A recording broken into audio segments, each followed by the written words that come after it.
నమస్కారం. మా తెలంగాణ న్యూస్ కి స్వాగతం. హెడ్లైన్స్ చూద్దాం.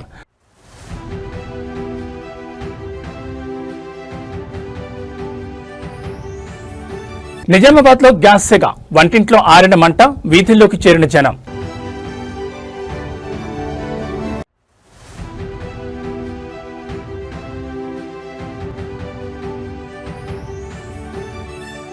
ఆరిపోనున్న విశాఖ ఉక్కు ఫర్నేస్, యుద్ధం తెచ్చిన గ్యాస్ గండం.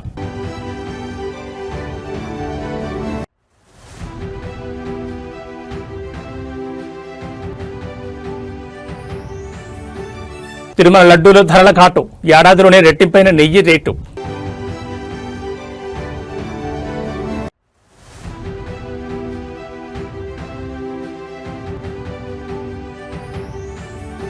ఫరూక్ అబ్దుల్లాపై హత్యాయత్నం, వివాహ వేడుకల్లో కాల్పుల కలకలం.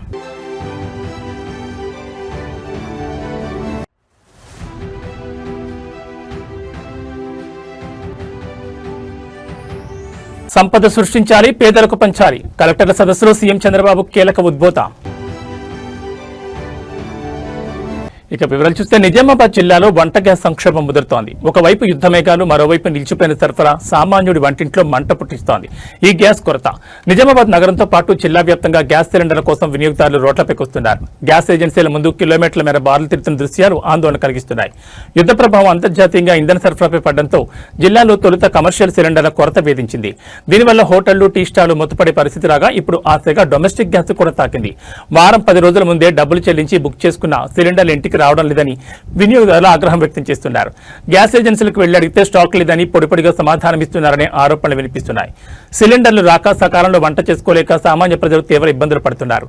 యుద్ధం ఎక్కడో జరుగుతుంటే దాని ప్రభావం ఇక్కడ మన వంటింటిపై పడ్డం ఏంటని జనం ప్రశ్నిస్తున్నారు. ఇప్పటికే నిత్యావసర ధరలతో సతమతమవుతున్న సామాన్యుడికి ఈ గ్యాస్ కొరత గోరుచుట్టుపై రోకలిపోట్లా మారింది. గంటల తరబడి క్యూ లైన్లో నిలబడినా గ్యారంటీ లేకపోవడంతో మహిళలు కన్నీళ్లు పెట్టుకుంటున్నారు. డబ్బులు కట్టా, మెసేజ్ వచ్చింది, కానీ సిలిండర్ మాత్రం రావడం లేదు. ఏజెన్సీ చుట్టూ తిరగలేక చూస్తున్నాం. అసలు ప్రభుత్వం ఏం చేస్తోందని ఒక గృహిణి నిలదీస్తున్నారు. ప్రస్తుతానికి పరిస్థితి చూస్తుంటే ఈ కొరత మరికొన్ని రోజులు కొనసాగేలా కనిపిస్తోంది. అధికారులు స్పందించి యుద్ధ ప్రాతిపదికన గ్యాస్ లోడ్లు వచ్చేలా చూడాలని, బ్లాక్ మార్కెట్ కాకుండా చర్యలు తీసుకోవాలని జిల్లా ప్రజలు డిమాండ్ చేస్తున్నారు.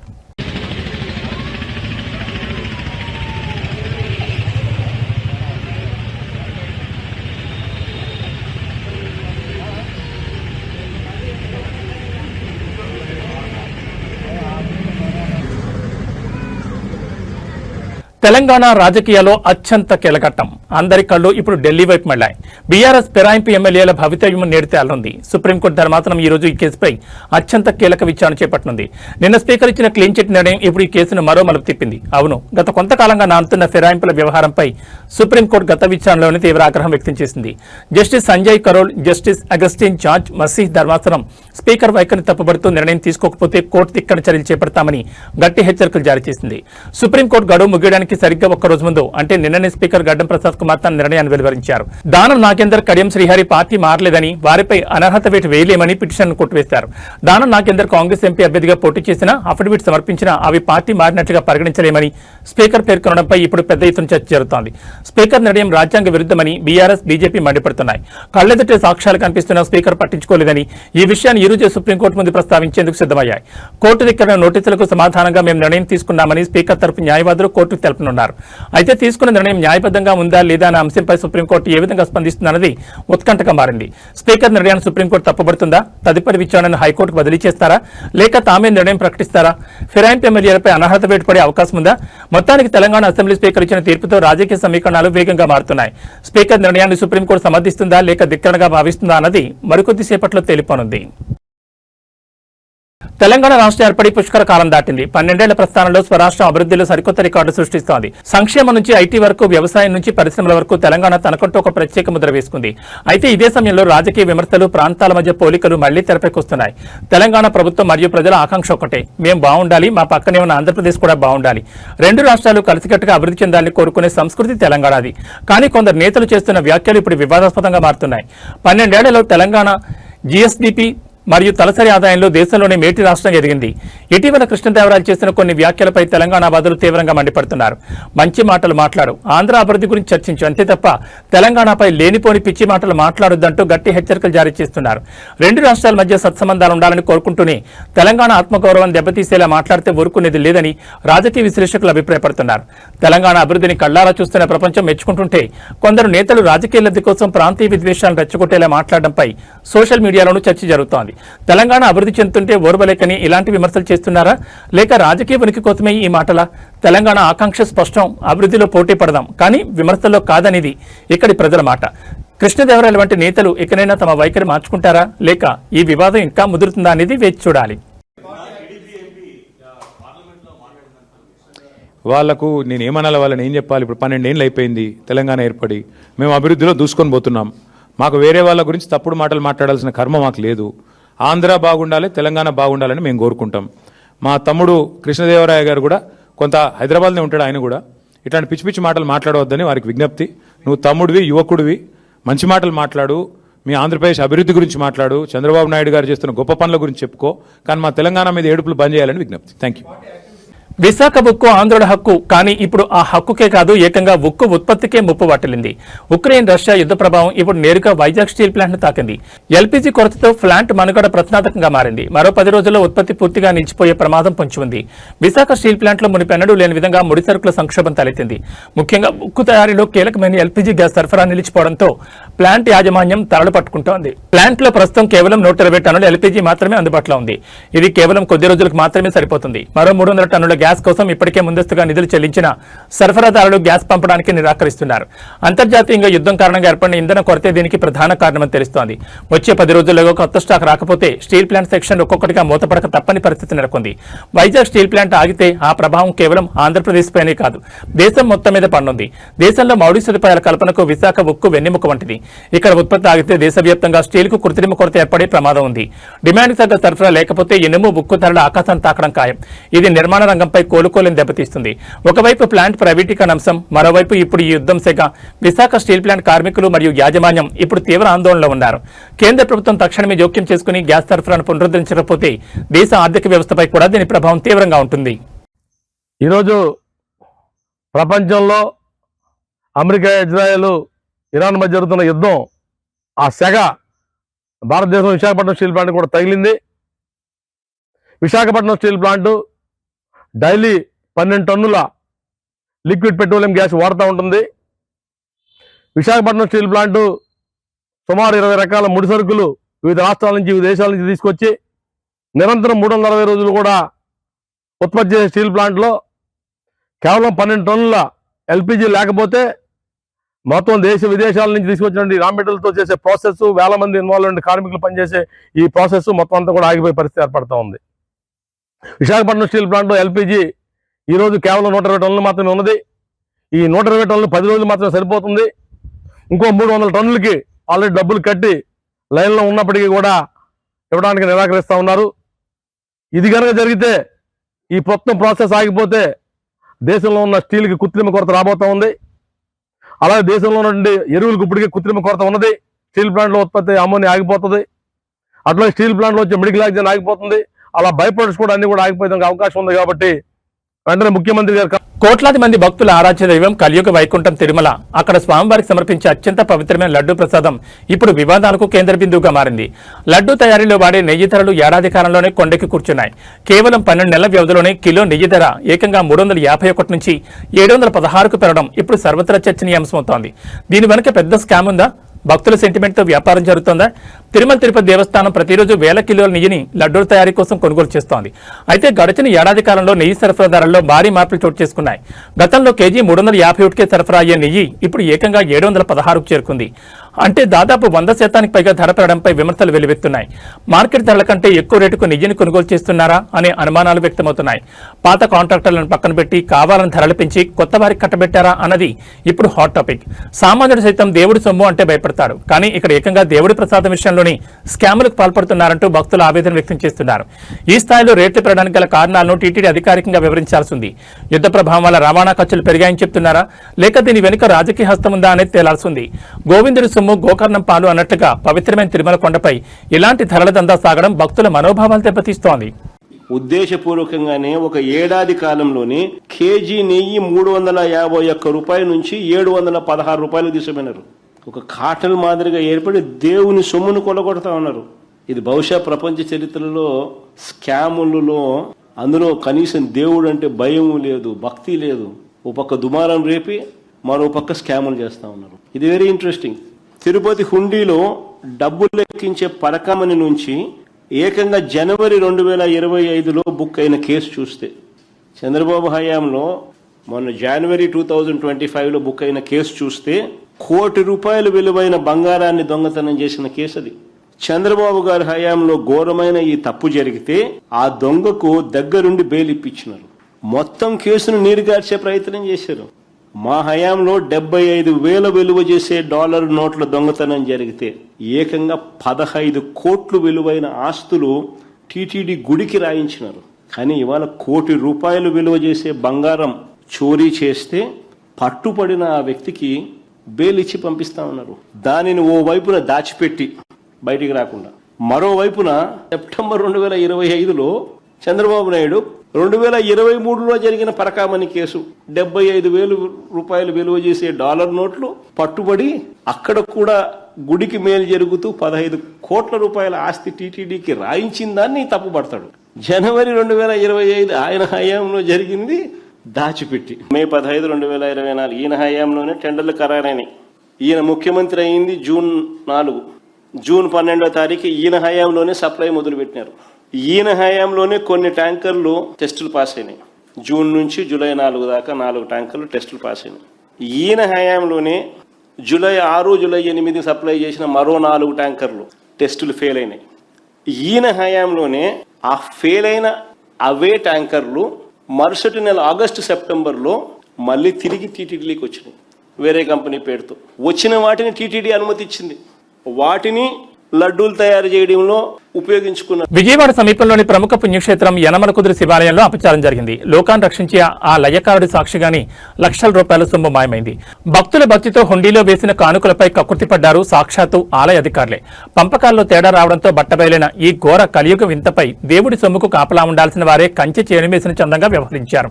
యనమల కుదురు శివాలయంలో 10 లక్షల పైగా నగదు మాయం కావడం ఇప్పుడు రాష్ట్ర వ్యాప్తంగా సంచలనం రేపుతోంది.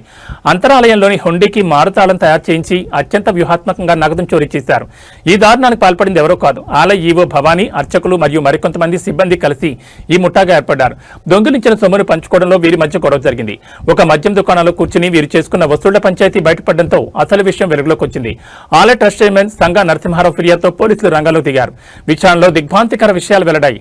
2 పూజారులతో పాటు మరో వ్యక్తిని పోలీసులు ఇప్పటికే అరెస్ట్ చేశారు. ఈ కేసులో ప్రధాన సూత్రధారిగా భావిస్తున్న ఈవో భవానీ ప్రస్తుతం పరారులో ఉన్నారు. ఆమె కోసం పోలీసులు గాలింపు చర్యలు చేపట్టారు. దేవాదాయ శాఖ అధికారులు ఇప్పటికే పూర్తి విచారణ జరిపి కమిషనర్ కు నివేదిక పంపారు. భవానీ స్థానంలో కానూరుకు చెందిన మరో ఈవోను తక్షణమే నియమిస్తూ ఉత్తర్వులు జారీ చేశారు. భక్తుల సెంటిమెంట్ తో ఆడుకుంటూ దేవుడి సొమ్మును మద్యం కోసం, విలాసాల కోసం వాడుకున్న ఈ నిందితులపై కఠిన చర్యలు తీసుకోవాలని భక్తులు డిమాండ్ చేస్తున్నారు. అధికారులే దొంగలుగా మారితే ఇక భక్తుల నమ్మకానికి విలువే ఉంటుంది. పరారులో ఉన్న ఈవో దొరికితే మరిన్ని ఆసక్తికర విషయాలు తెలిసే అవకాశం ఉంటుంది.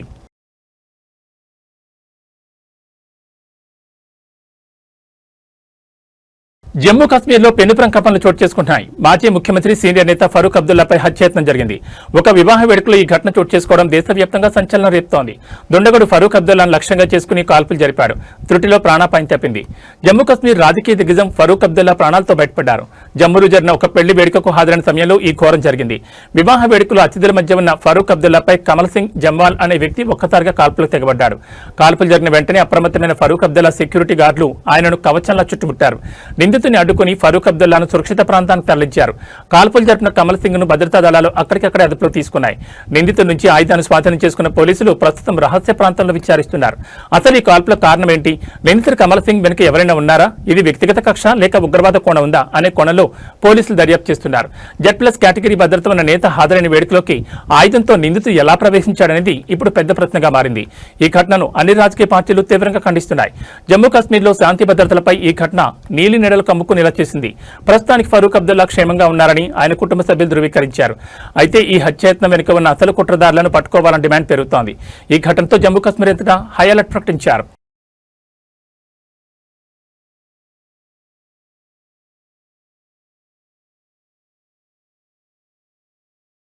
ప్రేమ వయసు రీత్యా వచ్చే ఆకర్షణను ఆసరాగా చేసుకుని ఒక ఇంటర్ విద్యార్థి ఎంతటి దారుణాన్ని పొడిగట్టాడో వింటే ఒడ్డు గగురుపడుతుంది. నాగర్ కర్నూలు జిల్లాలో మైనర్ బాలికల జీవితాలతో ఆడుకున్న ఒక కామాంధుడి విదంతం ఇప్పుడు కలకలం రేపుతోంది. అతడి అఘాయిత్యాలకు ఒక ప్రైవేట్ ఆసుపత్రి సహకరించడం మరీ దారుణం. జిల్లాలో వెలుచూసిన ఈ ఘటన సభ్య సమాజాన్ని తలదించుకునేలా చేస్తోంది. ఒక ఇంటర్ చదివే విద్యార్థి వరుసగా మైనర్ బాలికలను ప్రేమ పేరుతో ట్రాప్ చేసి వారిపై అఘాయిత్యాలకు పాల్పడ్డాడు. నిందితుడు తన మొబైల్ ఫోన్లో బాలికలపై జరిపిన అత్యాచారాలకు సంబంధించిన వీడియోలు, ఫోటోలు భద్రపరుచుకున్నట్లు పోలీసులు గుర్తించారు. దీన్ని బట్టి ఇది ఎంతటి ప్రణాళికాబద్ధమైన నేరమో అర్థమవుతోంది. బాధితులు ఒక మైనర్ బాలిక గర్భం దాల్చడంతో ఈ పాపం పండింది. సదరు బాలికకు కొల్లాపూర్లోని ఒక ప్రైవేట్ ఆసుపత్రిలో అక్రమంగా అబార్షన్ చేయించినట్లు సమాచారం. బాధితురాలి పరిస్థితి విషమించడంతో విషయం తెలుసుకున్న తల్లిదండ్రులు పోలీసులను ఆశ్రయించారు. దీంతో ఈ మృగాడి అసలి రంగు బయటపడింది. ఈ కేసులో నిందితుడితో పాటు అతనికి సహకరించిన ఆసుపత్రిపై కూడా పోలీసులు, వైద్య ఆరోగ్య శాఖ అధికారులు కఠిన చర్యలకు ఉపక్రమించారు. కొల్లాపూర్లోని సాయికృప ఆసుపత్రిపై పోలీసులు, వైద్యాధికారులు మెరుపు దాడి చేశారు. సుమారు 6 గంటల పాటు రికార్డులను జల్లెడపెట్టారు. నిబంధనలకు విరుద్ధంగా అబార్షన్లు చేస్తున్నట్లు గుర్తించిన అధికారులు ఆసుపత్రిలోని స్కానింగ్ సెంటర్కు తాళం వేసి సీజ్ చేశారు. అక్రమ అబార్షన్లకు పాల్పడిన డాక్టర్లు, సిబ్బందిపై కూడా క్రిమినల్ కేసులు నమోదు చేసే దిశగా దర్యాప్తు సాగుతోంది.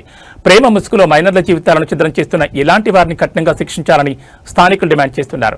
అలాగే నిబంధనలు తొంగలో తొక్కి కాసుల కోసం అబార్షన్లు చేసే ఆసుపత్రుల లైసెన్సులు రద్దు చేయాలని కోరుతున్నారు. ఈ కేసులో నిందితుడైన ఇంటర్ విద్యార్థి ప్రస్తుతం పోలీసుల అదుపులో ఉన్నాడు. మనకు ఈరోజు కొల్లాపూర్ పట్టణంలో ఏదైతే సాయి కృప హాస్పిటల్ మీద మనకు పోలీసు వారి దగ్గర నుంచి ఒకటి ఇల్లీగల్ అబార్షన్ జరిగినట్టు మా డిఎంహెచ్ వారికి డిఎస్పీ గారు లెటర్ ఇచ్చారు. సో దానిలో భాగంగా డిఎస్పీ శ్రీనివాస్తో పాటు లోకల్ సిఐ తోటి నేను ఇక్కడ విజిట్ చేయడం జరిగింది. దానికి సంబంధించి మేము పూర్తి ఆధారాలు అంటే ఓపీ రిజిస్టర్ కార్డు నుంచి రిమైనింగ్ అన్ని మేము వెరిఫై చేస్తున్నాము. దీనికి సంబంధించి ఎస్పీ గారితో, కలెక్టర్ గారితో మాట్లాడడం జరిగింది. ప్రస్తుతానికైతే మాకు ఒక కమిటీ ఉంటుంది ఏదైనా హాస్పిటల్ పూర్తిగా సీజ్ చేయాలంటే. ఎస్పీ గారి ఆదేశాల మేరకు మనకు డిఎస్పీ గారు చెప్పిన దాని ప్రకారం మాకు సీజ్ చేయమని వచ్చింది. కాబట్టి ఆ కమిటీ నిర్ణయం ప్రకారము నైట్ లేకపోతే మార్నింగ్ కలెక్టర్ గారిని కలిసి ఆ కమిటీలో మాట్లాడి చేస్తాము. ఇప్పుడు ఏదైతే మనకు స్కానింగ్ పరికరాలు ఉన్నాయో ఆ రూమ్ని మాత్రం తాళం వేస్తున్నాం ప్రస్తుతానికి. పూర్తిగా రిపోర్ట్స్ అన్ని మేము స్టడీ చేసిన తర్వాత చెప్తామండి. అది అప్పుడే తెలియదండి. ఇంకా పోలీస్ వాళ్ళకి నేనంటే సీజ్ చేశాను కాదు, అది పోలీస్ వాళ్ళ దగ్గర నుంచి మనకు వచ్చింది. ఇక్కడ అబార్షన్ జరిగినట్టు ఇన్ఫర్మేషన్ వచ్చింది కాబట్టి వాళ్ళు రికార్డ్స్ అన్ని వెరిఫై చేస్తున్నారు. దాని ప్రకారం పోలీసు వాళ్ళు ఫర్దర్ ఇన్వెస్టిగేషన్ దాని ప్రకారం మేము కూడా సీజ్ చేయడం జరుగుతుంది. ప్రస్తుతానికి అలాంటిది ఏం రండి, ఇంకా నిజాలు బయటపడ్డాయనేది ఇంకా అప్పుడే నిర్ధారణ మాకు కాలేదు. పోలీసు వాళ్ళు ఇచ్చిన దాని ప్రకారం మేము సీజ్ చేయడం కోసం వచ్చాము. దానికి ఒక కమిటీ ఉంటుంది. కలెక్టర్ గారు చెప్పిన దాని ప్రకారం మేము రేపు మార్నింగ్ వచ్చి కమిటీ అప్రూవల్ తీసుకొని చేస్తాము. దేశంలో గ్యాస్ కొరత ఇప్పుడు పార్లమెంటు వేదికగా రాజకీయ రణరంగాన్ని తలపిస్తోంది. ఒకవైపు సామాన్యుడు సిలిండర్ కోసం క్యూ లైన్లో నిలబడుతుంటే మరోవైపు విపక్షాలు కేంద్రంపై యుద్ధం ప్రకటిస్తున్నాయి. ప్రధాని మోడీ మౌనంపై కాంగ్రెస్ ఎంపీలు చామల కిరణ్ కుమార్ రెడ్డి సంచలన వ్యాఖ్యలు చేశారు. అంతర్జాతీయ పరిణామాలపై ప్రధాని ఎందుకు నోరు విప్పడం లేదని ప్రశ్నించారు. దేశవ్యాప్తంగా ఎల్పీజీ కొరత తీవ్రమవుతున్న నేపథ్యంలో కాంగ్రెస్ ఎంపీ చామల కిరణ్ కుమార్ రెడ్డి కేంద్ర ప్రభుత్వంపై తీవ్రస్థాయిలో మండిపడ్డారు. పార్లమెంట్ సమావేశాలు జరుగుతున్నా దేశం ఎదుర్కొంటున్న ఇంధన సంక్షోభంపై ప్రధాని సమాధానం చెప్పకపోవడం దారుణమని ఆయన మండిపడ్డారు. మధ్యప్రాచ్యంలో జరుగుతున్న యుద్ధం వల్ల దేశంలో గ్యాస్ సరఫరా నిలిచిపోతోందని, దీనిపై ప్రధాని పార్లమెంట్లో వివరణ ఇవ్వాలని డిమాండ్ చేశారు. అమెరికా అధ్యక్షుడు డొనాల్డ్ ట్రంప్ కు ప్రధాని మోడీ భయపడుతున్నారని, అందుకే అంతర్జాతీయ సమస్యలపై మాట్లాడకుండా మౌనంగా ఉంటున్నారని చామల ఎద్దేవా చేశారు. వంట గ్యాస్ రాక గృహిణులు, చిరు వ్యాపారులు పడుతున్న ఇబ్బందులను ప్రభుత్వం పట్టించుకోవడం లేదని ఆరోపించారు. కేవలం విమర్శలకే పరిమితం కాకుండా తక్షణమే కేంద్రం చర్యలు చేపట్టాలని చామల కిరణ్ కుమార్ రెడ్డి హెచ్చరించారు. యుద్ధ ప్రభావం వల్ల తగ్గిన గ్యాస్ ధరలను పునరుద్ధరించాలి. ధరల పెరుగుదలను అరికట్టి సామాన్యుడికి గ్యాస్ అందేలా చూడాలి. అంతర్జాతీయ ఉద్రిక్తతలపై భారత్ వైఖరిని ప్రధాని స్పష్టం చేయాలి. మొత్తానికి ఎల్పీజీ కొరత అంశం ఇప్పుడు కేంద్ర రాష్ట్రాల మధ్య, అలాగే అధికార విపక్షాల మధ్య చిచ్చుపెడుతోంది. ప్రధాని మోదీపై చామల చేసిన ట్రంప్ భయం వ్యాఖ్యలు ఇప్పుడు రాజకీయ వర్గాల్లో హాట్ టాపిక్ గా మారాయి. ఈరోజు ఇండియా అలయన్స్ కూటమిలో ఉన్నటువంటి పార్లమెంట్ సభ్యులందరూ కూడా మకర్ద్వార్ దగ్గర ఈరోజు ఎల్పీజీ సిలిండర్ ఏదైతే దేశంలో జరుగుతున్నటువంటి ఎల్పీజీ సిలిండర్లకు సంబంధించినటువంటి కొరత నరేంద్ర మోడీ గారిని పార్లమెంట్లో వచ్చి పశ్చిమ ఏషియా దేశాలలో జరుగుతున్నటువంటి జియో పొలిటికల్ వార్ కండిషన్స్ మీద ఈ రోజు వరకు పార్లమెంట్లో చర్చ చేయలేదు. ఈరోజు ఈ సమస్య వచ్చింది, ఈ సమస్య గురించి కూడా మాట్లాడతలేరు. ఇవాళ వాళ్ళను నరేంద్ర మోడీ గారిని వచ్చి ఈ సమస్య గురించి మాట్లాడాలని, ఎందుకంటే ఈ 18వ లోక్సభలో ఏ రోజు కూడా వాస్తవాలు మాట్లాడనీయకుండా ప్రతిపక్షాల నోర్లు మూయించారు. వాళ్ళు కూడా వాస్తవాలు మాట్లాడతలేదు. ప్రజలందరూ ఇబ్బందులు అల్లురు. కాబట్టి ఈరోజు మేమందరం కూడా రాహుల్ గాంధీ గారు, ప్రియాంక గాంధీ గారు, ఖర్గే గారు, సోనియా గాంధీ గారు అన్ని పార్టీల పక్షాల నుంచి వచ్చినటువంటి ఎంపీలందరూ కూడా ఈరోజు మకరద్వార్ దగ్గర డెఫినెట్ గా దీన్ని మోడీ గారు ఈరోజు వచ్చి చర్చ చేయాలి. వీలైనంత తొందరగా ఈ దేశంలో ఈ సమస్యను పరిష్కరించే దిశగా పోవాలి. నరేంద్ర మోడీ గారు కేవలం ట్రంప్ మాట్లాడే మాటల్ని ఇక్కడ మాట్లాడాలనుకుంటుంటూ ట్రంప్ చేసే పనులను. మహాత్మా గాంధీ అహింసకు నిలువెత్తు రూపం, సత్యాగ్రహంతో ప్రపంచాన్ని గెలిచిన మహనీయుడు. కానీ నేడు ఆయన విగ్రహాల ప్రతిష్టాపన చుట్టూ వివాదాలు ముసురుకుంటున్నాయి. ఆలోచనల్లో గాంధీ తత్వం లేనప్పుడు విగ్రహం పెట్టి ఏం ప్రయోజనం అంటూ బాపూజీ మనవడు తుషార్ గాంధీ సంధించిన ప్రశ్న ఇప్పుడు దేశవ్యాప్తంగా చర్చకు దారితీస్తోంది. గాంధీజీ అంటే కేవలం ఒక విగ్రహం కాదు, అదొక జీవన విధానం. కానీ ఆధునిక రాజకీయాల్లో గాంధీ పేరును కేవలం ప్రచారానికి మాత్రమే వాడుకుంటున్నారనే విమర్శలు వినిపిస్తున్నాయి. ముఖ్యంగా ఒక ప్రాంతంలో ప్రజల ఇళ్లను కూల్చివేసి అక్కడ గాంధీ విగ్రహాన్ని ప్రతిష్ఠించాలన్న ప్రభుత్వ నిర్ణయంపై తుషార్ గాంధీ తీవ్రంగా స్పందించారు. మన మనసుల్లో ప్రవర్తనలో గాంధీ సిద్ధాంతాలు లేనప్పుడు కోట్లు ఖర్చు చేసి విగ్రహాలు కట్టడం వల్ల ఎలాంటి ఉపయోగం లేదని ఆయన కుండబద్దలు కొట్టారు. తమ ఇళ్లను కూల్చి గాంధీ విగ్రహం కట్టొద్దని సామాన్య ప్రజలు మొరపెట్టుకుంటున్నప్పుడు వారిని కాదని విగ్రహం పెట్టడం గాంధీ తత్వానికి విరుద్ధమని ఆయన పేర్కొన్నారు. పేదల పొట్టకొట్టి మహాత్ముడి విగ్రహాన్ని ప్రతిష్ఠించడం ద్వారా మనం గాంధీని గౌరవిస్తున్నామా లేక అవమానిస్తున్నామా అని ప్రభుత్వాన్ని నిలదీశారు. కడపటి వారికి కూడా న్యాయం జరగాలి అన్నది గాంధీజీ ఆశించిన అంత్యోదయ సిద్ధాంతం. కానీ విగ్రహాల పేరిట సామాన్యులను ఇబ్బందులు గురిచేయడం ఏ రకమైన న్యాయం? గాంధీ ఎప్పుడు ప్రజల హృదయాల్లో ఉండాలని కోరుకున్నారు, కానీ ఎవరినో ఖాళీ చేయించి చౌరస్తాల్లో కొలువు తీరాలని కాదు. మొత్తానికి తుషార్ గాంధీ చేసిన వ్యాఖ్యలు పాలకుల కడు తెరిపించేలా ఉన్నాయి. విగ్రహాల మీద చూపే శ్రద్ధ, గాంధీజీ చెప్పిన సత్యం, అహింస, పేదల పట్ల కరుణ వంటి విషయాలపై చూపిస్తే బాగుంటుందనేది మేధావుల అభిప్రాయం.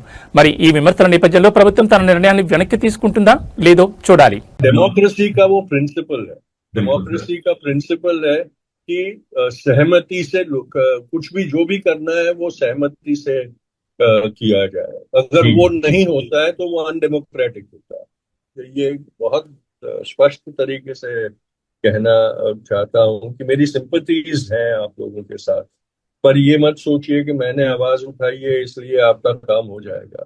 ये मुमकिन नहीं है. आज के जमाने में अगर आप को याद हो तो राहुल जी के पास भी एक शिकायत गई थी उनके एक चीफ मिनिस्टर के एटीट्यूड के बारे में, और उन्होंने पब्लिकली ये स्टेटमेंट किया था कि भाई वो गद्दी पे बैठने से पहले बात सुनते हैं, गद्दी पे बैठने के बाद नहीं सुनते.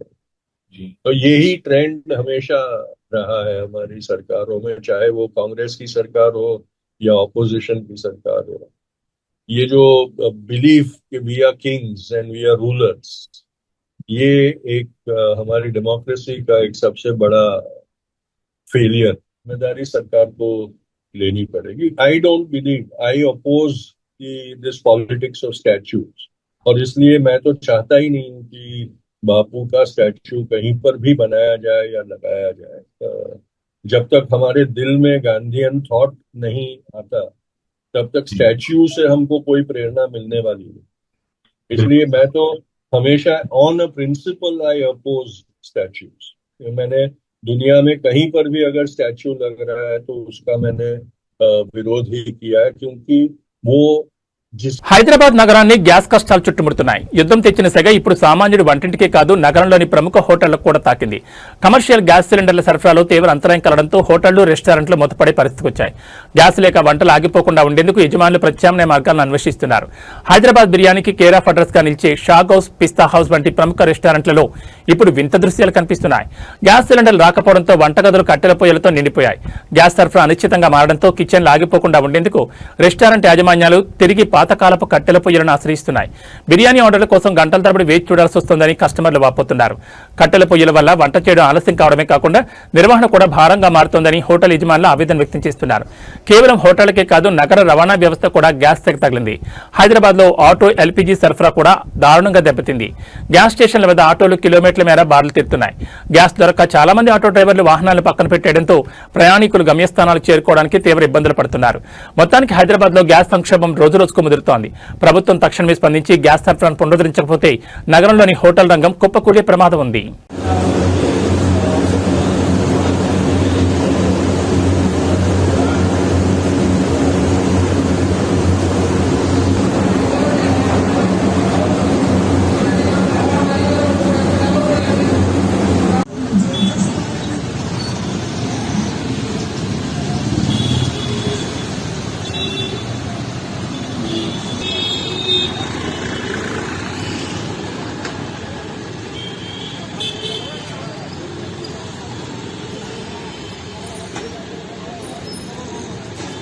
चलो भैया कौन है बोलिए।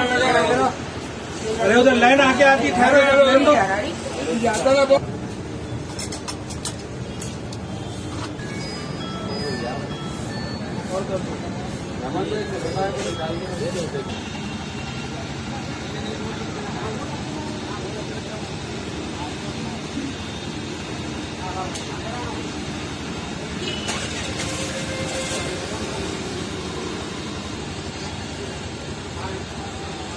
అమరావతి వేదికగా రెండో రోజు కలెక్టర్ల సదస్సు కొనసాగుతోంది. రాష్ట్ర భవిష్యత్తును మార్చే దిశగా జిల్లా కలెక్టర్లకు ముఖ్యమంత్రి చంద్రబాబు నాయుడు కీలక దిశానిర్దేశం చేశారు.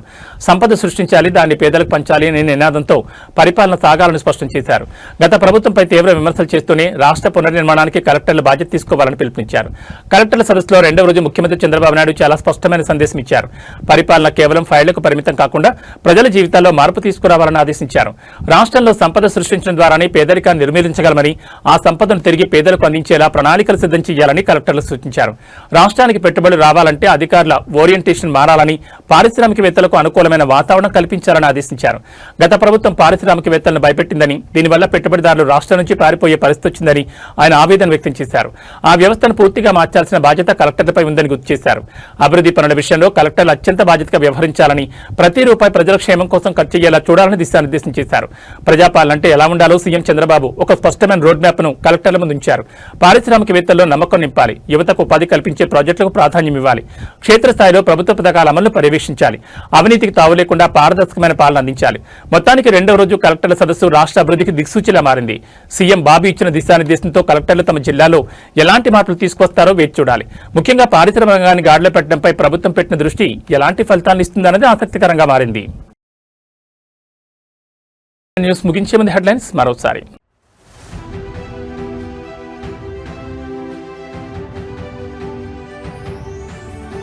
నిజామాబాద్ లో గ్యాస్ సెగ, వంటింట్లో ఆరిన మంట, వీధుల్లోకి చేరిన జనం.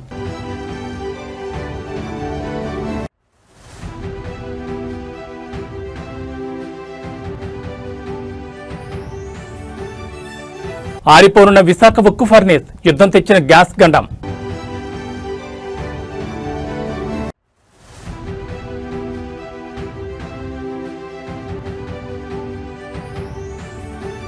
తిరుమల లడ్డూలో ధరల ఘాటు, ఏడాదిలోనే రెట్టింపైన నెయ్యి రేటు.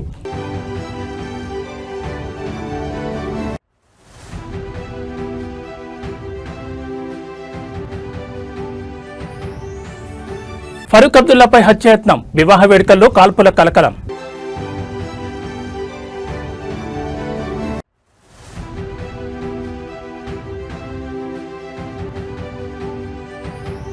సంపద సృష్టించాలి, పేదలకు పంచాలి, కలెక్టర్ల సదస్సులో సీఎం చంద్రబాబు కీలక ఉద్బోధ. ఇవి బులెటిన్ విశేషాలు. మరో బులెటిన్లో మళ్ళీ కలుసుకుందాం. నమస్కారం.